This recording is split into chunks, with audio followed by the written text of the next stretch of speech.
Here we are in the La Gramiere kitchen with my two charming assistants, Alyssa and Julianne. And Alyssa is now, Julianne, dump it all in there. We are doing our first ripeness test here. These are Grenache grapes that I picked this morning. And we're just mushing them up here, making them nice and mushy. And this is the beginning. It'll take a little while, and in the end we're just gonna put our hands in there and really squish them up so we can get all the juice out to see exactly what it tastes like.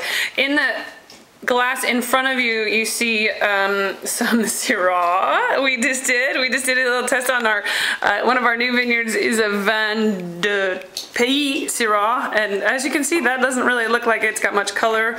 The juice is very pale, and we did the test on it, and it's about 10, just a little over 10 and a half degrees potential alcohol right now, so that means we got a ways to go on it.